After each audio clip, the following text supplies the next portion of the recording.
Pak Jokowi gue lah ngono lho, mentang-mentang. Lah iya, padahal Pak Jokowi kalau nggak ada PDI Perjuangan juga, aduh kasihan dah.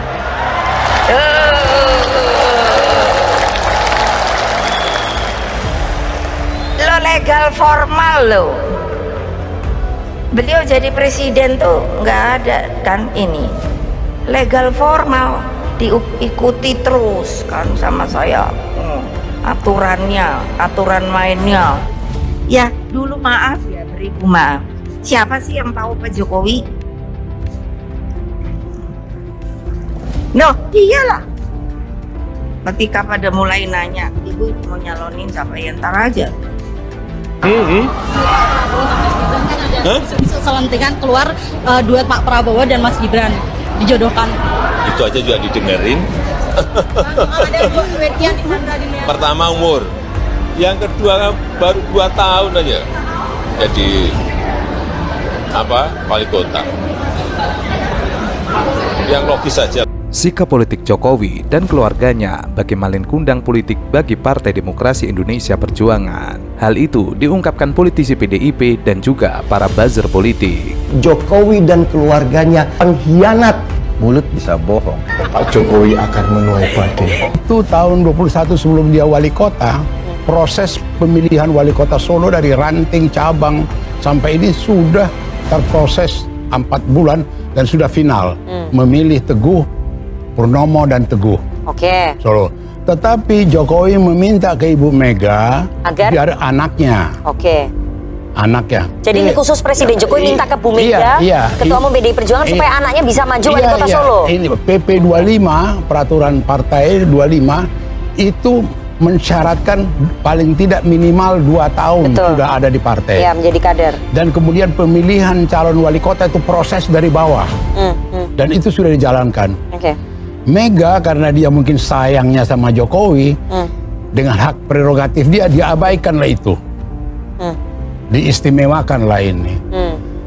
Alangkah tragisnya, dengan gampang sekarang mau ditinggal.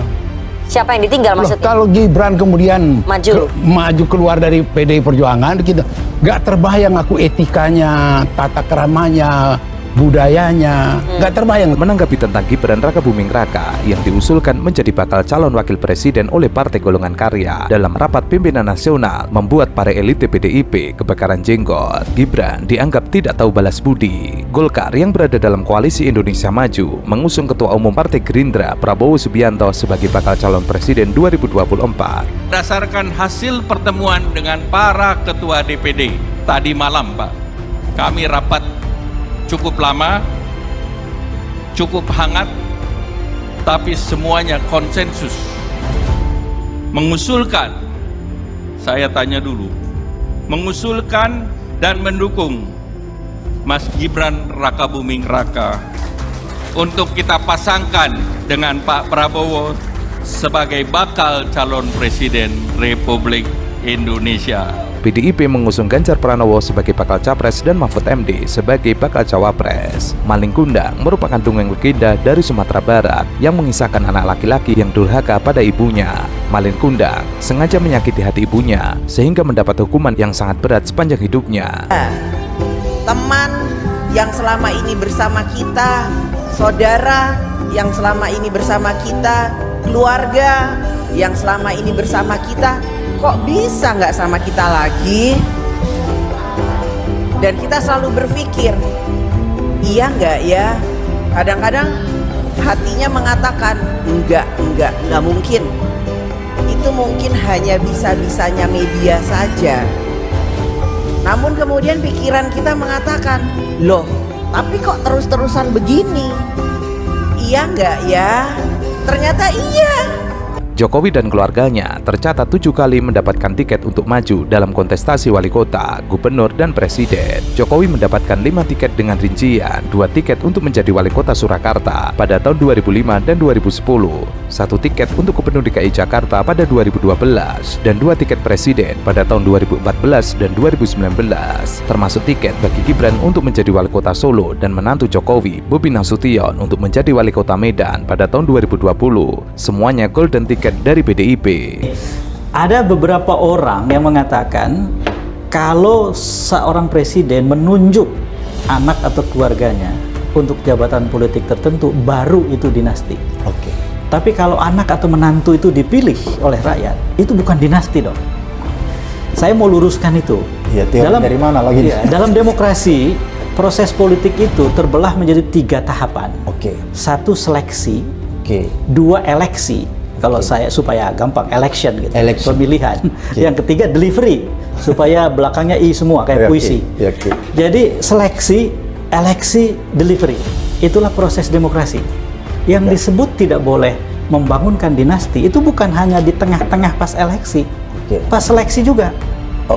Kalau saya presiden, saya telepon semua ketua umum partai, ibu, bapak, adinda atau apapun, saya manggil ketua umum partai itu, lalu kemudian saya bilang anak saya mau maju nih di satu tempat, mau jadi gubernur atau jadi apapun. Masa ibu, bapak, adinda tidak mengusung anak saya gitu? Nggak merestui ya? Tidak ada orang tahu telepon itu, tidak pernah diberitakan peristiwa itu, tapi terjadi misalnya. Maka itu bagian dari upaya membangun dinasti. Sekalipun kemudian yang bersangkutan diusung oleh semua partai dan ikut sampai pemilihan, tidak ada tersisa partai untuk orang lain, kemudian ikut pemilihan menang besar. Maka kemudian orang yang tadi saya kutip di awal mengatakan itu bukan dinasti, yang memilih rakyat di tempat itu. Dia potong itu proses politiknya karena sebelumnya ada seleksi. Bagaimana demokrasi yang sehat? Di dalam proses seleksi itu yang disebut sebagai meritokrasi, berbasiskan kompetensi, integritas, dan lain-lain, itu tetap harus ditimbang. Jadi ketika kemudian itu tidak ditimbang dan saya dengan kekuasaan saya, otoritas saya, memaksakan keluarga saya untuk lolos seleksi dan menghancurkan peluang orang lain yang lebih kompeten, yang lebih punya integritas, dan seterusnya, maka sebetulnya saya membangun dinasti. Jokowi dan keluarganya meninggalkan PDIP sebagai partai yang membesarkannya dan berjasa besar, sehingga keluarga Jokowi mendapatkan jabatan eksekutif politik seperti wali kota, gubernur, dan presiden. PDIP tentu saja merasa dihianati keluarga Jokowi. Putra bungsu Jokowi, Kaisang Pangarep, menjadi ketua umum Partai Solidaritas Indonesia, dan kini Gibran hengkang dari PDIP ke Golkar. Rencananya, putra sulung Presiden Jokowi terlebih dahulu masuk Angkatan Muda Pembaharuan Indonesia, sayap generasi muda Partai Golkar. Selanjutnya, Bobi Nasution bisa jadi akan keluar dari PDIP, bisa masuk Golkar atau Gerindra. Bobi akan disiapkan menjadi gubernur Sumut pada tahun 2024. Hasil Rapimnas pada siang hari ini, untuk selanjutnya akan kami koordinasikan, akan kami tindak lanjuti bersama dengan Pak Prabowo. Sekian, terima kasih. Wassalamualaikum warahmatullahi wabarakatuh.